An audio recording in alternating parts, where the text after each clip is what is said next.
Everyone, welcome back to the channel. और पिछले video में हमने पढ़ा था ब्रेस्ट एनाटॉमी, जो कि बहुत ज़्यादा इंपॉर्टेंट थी। इस वीडियो में हम पढ़ने वाले हैं आर्म के बारे में, और आर्म के अंदर जो कंपार्टमेंट्स है, दो मसल के कंपार्टमेंट्स हैं, उनके बारे में पढ़ने वाले हैं। तो चलो शुरू करते हैं।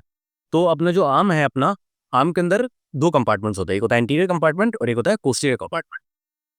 अब ये दोनों कंपार्टमेंट्स को जो डिवाइड करता है, एक सेप्टा जिसको बोलते हैं इंटरमस्कुलर सेप्टा, जो कि डीप फेशिया की मॉडिफिकेशन है। ठीक है, हमने जो जनरल एनाटॉमी का लेक्चर लिया था उसमें मैंने बताया था कि डीप फेशिया की बहुत सारी मॉडिफिकेशंस होती है। ठीक है, और इसका जो इंट्रोडक्टरी वीडियो था उसमें भी मैंने इंटरमस्कुलर सेप्टम बताया था। तो इंटरमस्कुलर सेप्टम जो होता है ना, वो जैसे ये अपना आर्म है, उसका मैं ऐसे काट देता हूँ और ऊपर से देख रहा हूँ। ठीक है, ट्रांसवर्स सेक्शन है। तो ये आर्म का ट्रांसवर्स सेक्शन है। सबसे ऊपर तो स्किन आती है, सुपरफिशियल फेशिया आता है जिसमें पैड वगैरह होता है, और फिर नीचे आता है एक डीप फेशिया जो चारों तरफ से इसको कवर करता है। ठीक है, फिर क्या होता है कि यहाँ पे मैं बीच में बना देता हूँ ह्यूमरस बोन। अब ये जो है, ये बीच में आ जाता है, इसी डीप फेशिया को मॉडिफाई होकर ये सेप्टम बना देता है, इंटरमस्कुलर सेप्टम। ठीक है, जो कि इस आर्म को दो पार्ट में डिवाइड कर देता है, एक होता है एंटीरियर कंपार्टमेंट और एक होता है पोस्टीरियर कंपार्टमेंट। तो एंटीरियर कंपार्टमेंट जो होता है उसके अंदर तीन मसल्स होती है अपनी, एक होती है बाइसेप्स मसल, ठीक है, एक होती है ब्रेकियलिस और एक होती है कोरिकोब्रेकियलिस। ये तीन मसल्स होते हैं एंटीरियर कंपार्टमेंट में, और पोस्टीरियर कंपार्टमेंट में एक ही मसल होती है, पर उस मसल के तीन हेड होते हैं, उसका नाम है ट्राइसेप्स मसल। ठीक है, तो हम इस वीडियो में इन्हीं सब मसल्स को देखने वाले हैं, एंटीरियर कंपार्टमेंट और पोस्टीरियर कंपार्टमेंट की मसल्स को। और एक चीज मैं बताऊंगा, हाइब्रिड मसल्स क्या होती है, जो वाइवा में पूछा जाता है बहुत ज्यादा, कि हाइब्रिड मसल्स के एग्जांपल बताओ और वो क्या होती है। ठीक है, तो चलो शुरू करते हैं। तो muscles of arm, so they are divided into anterior and posterior compartment via intermuscular septa. ठीक है, anterior compartment of arm has three muscles. ठीक है, और जितनी भी एंटीरियर कंपार्टमेंट की मसल्स है वो मस्कुलोक्यूटेनियस नर्व सप्लाई करती है। हमने ब्रेकियल प्लेक्सस पढ़ा था, उसके अंदर हमने लेटरल कॉर्ड पढ़ा था। लेटरल कॉर्ड की जो ब्रांच थी वो थी मस्कुलोक्यूटेनियस नर्व की ब्रांच थी। तो मस्कुलोक्यूटेनियस नर्व जो है वो एंटीरियर कंपार्टमेंट को सप्लाई करती है। ठीक है, अपनी जो तीनों मसल्स है, तीनों तीनों मस्कुलोक्यूटेनियस नर्व मेन सप्लाई करती है उन तीनों को। ठीक है, तो पहले हम एक एक करके देखते हैं। सबसे पहली मसल देखते हैं बाइसेप ब्रेकियाई। ठीक है, तो बाइसेप ब्रेकियाई हमने बहुत बार पढ़ लिया फिलहाल तो, बट फिर भी हम देख लेते हैं एक बारी। तो बाइसेप ब्रेकियाई जो है उसके दो हेड होते हैं। ठीक है, एक होता है अपना शॉर्ट हेड और एक होता है लॉन्ग हेड। ठीक है, तो इसका ओरिजिन जो है, शॉर्ट हेड का जो ओरिजिन होता है वो होता है कोरोबॉइड प्रोसेस से, और लॉन्ग हेड का ओरिजिन होता है सुप्राग्लिनोइड ट्यूबरकल से। ठीक है, यहाँ पे एक ग्लिनोइड कैविटी होती है, उसके ऊपर एक ट्यूबरकल होता है, वहां से ओरिजिनेट होता है। और लॉन्ग हेड जो है, भले ही वो नीचे से ओरिजिनेट होता है, देखो तो ये ऊपर से ओरिजिनेट हो रहा है ना, बट स्टिल वो लॉन्ग है और ये शॉर्ट है। क्यों है? क्योंकि लॉन्ग हेड घूम के आता है यहाँ से। ठीक है, वो क्या करता है, यहाँ से ओरिजिनेट होता है, फिर वो बाइसिपिटल ग्रूव में जाता है और फिर वो नीचे आता है। और बाइसिपिटल ग्रूव से ये निकल ना जाए इसलिए ऊपर एक लिगामेंट भी लगा होता है, ट्रांसवर्स ह्यूमरल लिगामेंट। ठीक है, वो उसको बाहर नहीं आने देता है।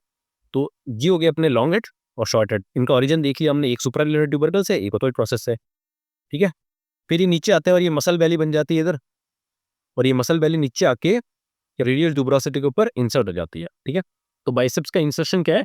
Radial tuberosity.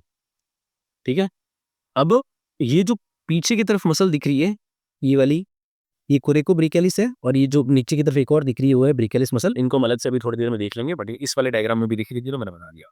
अब देखो, नर्व सप्लाई इसकी क्या है? मस्कुलोक्यूटेनियस नर्व है। तो ओरिजिन देख लिया, इंसर्शन देख लिया, नर्व सप्लाई देख ली। अगर कोई भी मसल के ऊपर शॉर्ट नोट आता है तो हमें ये लिखना होता है ओरिजिन, इंसर्शन, नर्व सप्लाई, और एक्शन लिखना होता है। ठीक है, अब एक्शन क्या है इसका? देखो, अब तुम देखो, अगर कोई भी मसल लगी हुई है जो कि यहाँ लगी हुई है, अपने रेडियस पे लगी हुई है, तो रेडियस पे अगर मान लो मैं खींचता हूँ इसको तो फ्लेक्शन होगा। तो बाइसेप ब्रेकिया का एक फंक्शन तो हो गया फ्लेक्शन। ठीक है, फ्लेक्शन ऑफ आर्म हो गया, तो पहला तो हो गया फ्लेक्शन ऑफ फोर आर्म। ठीक है, फ्लेक्शन ऑफ फोर आर्म। ठीक है, नॉट आर्म। फिर अगला जो है वो है सुपिनेशन। अगर तुम ध्यान दो तो फोरआर्म को अगर तुम थोड़ा सा फ्लेक्स करो और तुम फिर सुपिनेशन करो, ठीक है, तुम देखोगे तुम्हारी बाइसेप्स जो है वो कॉन्ट्रैक्ट हो रही है। तो ये एक सुपिनेटर भी है, मतलब सुपिनेशन में भी हेल्प करता है। देखो, ये प्रोनेशन होता है, ये सुपिनेशन होता है, तो सुपिनेशन के अंदर भी बाइसेप्स हेल्प करती है। तो it is a supinator of forearm. अगला है, it also helps in flexion of arm. देखो, फ्लेक्शन ऑफ फोरआर्म ये था, फ्लेक्शन ऑफ आर्म ये होता है। ठीक है, क्यों? फ्लेक्शन ऑफ आर्म कैसे करा रही है? देखो, ये इसलिए करवा पाती है क्योंकि देखो, ये अपना शोल्डर जॉइंट है, तो ये शोल्डर जॉइंट को भी क्रॉस करता है इसका टेंडन। इसलिए अगर मान लो ये, या अगर मान लो ये यहाँ से शुरू होती मसल, ठीक है, तो केवल ये फ्लेक्शन नहीं करवा पाती, बट ये शोल्डर जॉइंट को भी इसका टेंडन क्रॉस कर जाता है। तो अगर मान लो लेट्स से कि ये वाला टेंडन अगर कॉन्ट्रैक्ट करता है, ठीक है ना, तो आर्म थोड़ी सी ऊपर भी चली जाएगी ना। देखो, अगर ये कॉन्ट्रैक्ट करता है तो आर्म थोड़ी सी ऊपर भी चली जाएगी। ठीक है, तो एक्शन क्या है? फ्लेक्शन ऑफ फोर आर्म, ठीक है, सुपिनेशन, और थोड़ा सा फ्लेक्शन ऑफ आर्म। बहुत ही माइनर है फ्लेक्शन ऑफ आर्म, बट है फंक्शन तो लिख दिया। ठीक है, मेन फंक्शन नहीं है, main function only flexion of four arm है, और एक सुपिनेशन ऑफ फोर आर्म है अगर आर्म फ्लेक्स्ड है तो। अगर तुम देखो ना आर्म को अगर तुम ऐसे एक्सटेंड कर दो फिर तुम सुपिनेशन करोगे ना तो तुम्हारा ही फोरआर्म के अंदर तुम देखोगे तो बाइसेप्स के अंदर कोई भी मूवमेंट नहीं हो रही है, बट तुम जैसे ही ऐसे करोगे ना तो बाइसेप्स जो है मूव कर रही है, ठीक है ना, क्योंकि ये फ्लेक्स्ड के अंदर सुपिनेशन का काम करती है, ठीक है। तो अब एक और चीज है इसके अंदर कि जो अपना ये जो अपना जो टेंडन है ना उसका एक छोटा सा पार्ट आके इधर की तरफ दूसरी तरफ अपनी अल्लाह वाली साइड पे थोड़ा सा दूसरा फ्लैटेंड होके इधर की तरफ एक्सटेंड कर जाता है और उसको बोलते हैं बाइसिपिटल एपोन्यूरोसिस। में मैंने बताया था कि एपोन्यूरोसिस क्या होता है। एपोन्यूरोसिस होता है फ्लैटेंड टेंडन, कोई भी टेंडन है उसको मार मार में चिपटा कर दिया गया तो उसको बोलते हैं फ्लैटेंड टेंडन एपोन्यूरोसिस, ठीक है। तो बेसिपिटल एपोन्यूरोसिस ये वाला है अपना, ठीक है। जो टेंडन होता है बाइसेप्स का वो थोड़ा सा अल्लाह वाली साइड आ जाता है मीडियल साइड में और उसको बोलते हैं bicipital aponeurosis. So it is a flattened extension of bicep brachii coming to the medial side of the forearm, ठीक है। तो ये हमने पढ़ ली पूरी पूरी बाइसेप्स मसल। अब हम पढ़ने वाले हैं कोरेको brachialis. कोरेको brachialis, कोरेको word means coracoid process से ओरिजिनेट हो रही है और ब्रेकियालिस मतलब आर्म के ऊपर आके इंसर्ट हो रही है मीडियल साइड में, ठीक है। तो ओरिजिन है कोरेकोइड प्रोसेस, इंसर्शन है इसका मीडियल एस्पेक्ट ऑफ ह्यूमरस, ठीक है। ये कोरेको ब्रेकियालिस मसल है। एक्शन क्या होगा अब देखो, अब ये मसल जो है ना अपनी एल्बो जॉइंट को क्रॉस नहीं कर रही है तो ये फ्लेक्जन नहीं करा सकती, ठीक है। फोर आर्म का फ्लेक्जन नहीं करा सकती। ये क्या करवा सकती है, ये only and only flexion of arm करवा सकती है, क्योंकि देखो ये जो है ना ये शोल्डर जॉइंट को क्रॉस कर रही है। तो शोल्डर जॉइंट को क्रॉस करके अगर ये कॉन्ट्रैक्ट होती है तो ये क्या करेगी, आर्म को पर ऊपर मूव कराएगी, फ्लेक्जन कराएगी। तो इसका एक्शन क्या है, फ्लेक्जन ऑफ आर्म, ठीक है। अगली मसल पे चलते हैं। अगली मसल है ब्रेकियलिस मसल।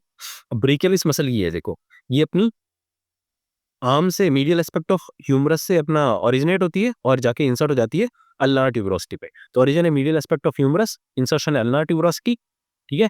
एक्शन क्या है देखो, एक्शन है इसका फ्लेक्जन ऑफ फोरआर्म। ऑब्वियसली अब ये वाली मसल अपनी ना तो शोल्डर जॉइंट को क्रॉस करनी भी तो आर्म के लेवल पे भी तो कोई करवाएगी नहीं है मूवमेंट, ये करवाएगी फोरआर्म के लेवल पे क्योंकि अपने एल्बो जॉइंट को क्रॉस कर रही है तो ये फ्लेक्जन ऑफ फोरआर्म कराती है। तो इसका हो गया एक्शन फ्लेक्जन ऑफ फोरआर्म। अब एक खास बात है, वाइवा में तुमसे पूछेगा कि हाइब्रिड मसल्स क्या होती है।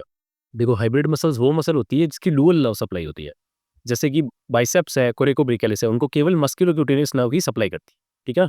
बट ये जो ब्रेकियलिस मसल है उसको मस्कुलोक्यूटेनियस नर्व तो मेजर सप्लाई करती है एकदम, बट जो उसका थोड़ा सा लेटरल पार्ट है ना, ये लेटरल पार्ट है थोड़ा सा, उसको रेडियल नर्व भी सप्लाई करती है, ठीक है। रेडियल नर्व अपनी ना इसको ट्राइसेप्स तो सप्लाई करती है मेनली, तो पीछे बड़ी थोड़ी सी इसको भी सप्लाई कर देती है। तो ब्रेकियलिस मसल जो है वो एग्जांपल है हाइब्रिड मसल का, क्योंकि इसको दो नर्व्स इनर्वेट करती है। कौन कौन सी, पहली मेन तो मस्कुलोक्यूटेनियस है और थोड़ा बहुत इसको रेडियल नर्व भी इनर्वेट करती है, इसलिए इसको बोलते हैं हाइब्रिड मसल। समझ में आया ना, हाइब्रिड मसल क्या होता है, वो मसल जिसको दो नर्व्स इनर्वेट करती है वो होती है हाइब्रिड मसल। एग्जांपल है ब्रेकियलिस मसल। आगे हम और भी पढ़ेंगे तो और भी एग्जांपल बता दूंगा, बट अभी फिलहाल एक याद रखो, भाई अगर पूछे तो बता देना ब्रेकियलिस, ठीक है। एंटीरियर कंपार्टमेंट में 3 ही मसल थी, तीनों देख ली। अब आते हैं हम पोस्टीरियर कंपार्टमेंट के अंदर। पोस्टीरियर कंपार्टमेंट के अंदर एक ही मसल है, वो है ट्राइसेप्स मसल। तो ओनली वन मसल जिसको बोलते हैं ट्राइसेप्स ब्रेकियाई। अब इसी ट्राइसेप्स के 3 हेड्स है, ठीक है। एक है लॉन्ग हेड, एक है मीडियल हेड, एक है लेटरल हेड। तो तुम देखो तो ये अपनी ट्राइसेप्स मसल है, ठीक है। तो इस ट्राइसेप्स के अंदर लॉन्ग हेड ये मैंने बता चुका हूँ ऑलरेडी, मैं बोन वाले वीडियो में बताया था, जो तुम्हारा तो इंट्रोडक्टरी वीडियो था अपर लिम्ब का उसमें ही बताया था मैंने। तो इसका लॉन्ग हेड जो है वो ओरिजिनेट होता है अपना इंफ्राग्लिनर ट्यूबरकल से और वो इंसर्ट होता है अपना ऑलिक्रोनल प्रोसेस में, ठीक है। ये हो गया लॉन्ग हेड। फिर है lateral head. Lateral head lateral side से ओरिजिनेट होता है आर्म के, ठीक है। और देखो दोनों के दोनों होते तो पोस्टीरियर सरफेस पे है, बट लेटरल साइड में, ये वाला लेटरल साइड में होता है और यहाँ पे ऑलिक्रोनल प्रोसेस पर इंसर्ट हो जाता है। और जो मीडियल है वो वाला भी पोस्टीरियर सरफेस पे होता है पर थोड़ा सा मीडियल साइड में ओरिजिनेट होता है और पूरा का पूरा यहाँ पे आके इंसर्ट हो जाता है, ठीक है। तो लॉन्ग हेड, लेटरल हेड और मीडियल हेड ये तीनों के तीनों आके इंसर्ट कहाँ होते हैं, ऑलिक्रोनल प्रोसेस के ऊपर। तो origin of long head infraglenoid tubercle of scapula, origin of lateral head posterior surface of humerus, origin of medial head ये भी पोस्टीरियर सरफेस ऑफ ह्यूमरस, और इंसर्शन का है olecranon process of ulna, ulna के olecranon process के ऊपर। तो अब देखो ये अपना किसको क्रॉस कर रहा है, एल्बो जॉइंट को क्रॉस कर रहा है, ठीक है। अब एक बात बताओ, कोई भी मसल पीछे से आ रही है और एल्बो जॉइंट पे आ रही है, अगर वो कॉन्ट्रैक्ट करेगी तो ऑब्वियसली वो एक्सटेंशन होगी। तो अपनी जो ट्राइसेप्स है उसका मेन फंक्शन है एक्सटेंशन ऑफ फोर, ठीक है। एक्सटेंशन ऑफ फोर आर्म्स का मेन फंक्शन है, बट ये दोनों हेड तो इसके एक्सटेंशन ही कराएंगे, बट ये वाला लॉन्ग हेड जो है वो अपना शोल्डर जॉइंट को भी क्रॉस कर रहा है। तो मान लो ये पीछे से कॉन्ट्रैक्ट करता है तो आर्म क्या होगी, थोड़ी सी पीछे की तरफ नहीं जाएगी, इसलिए बोलते हैं हम long head can also extend adduct the arm at shoulder joint. देखो ठीक है, अगर मान लो हमने आर्म को ऊपर कर रखा, अबडक्ट कर रखा, तो पीछे अगर मान लो ये ऐसे कॉन्ट्रैक्ट करेगा तो अडक्ट भी करवाता है। तो एक्सटेंशन एंड अडक्शन में हेल्प करता है ये, ठीक है। तो ट्राइसेप्स हो गई ये मसल अपनी, पोस्टीरियर कंपार्टमेंट की यही मसल थी, ठीक है। तो इस वीडियो में इतना ही पढ़ते हैं, अगली वीडियो के अंदर हम मस्कुलोक्यूटेनियस नर्व पढ़ लेंगे। बहुत ज़्यादा इंपॉर्टेंट नहीं है मस्कुलोक्यूटेनियस नर्व, बट पढ़ा देता हूँ मैं, कभी कभी आ जाता है वाइवा वगैरह में, टीचर पूछ लेता है तो इसलिए पढ़ा दूंगा।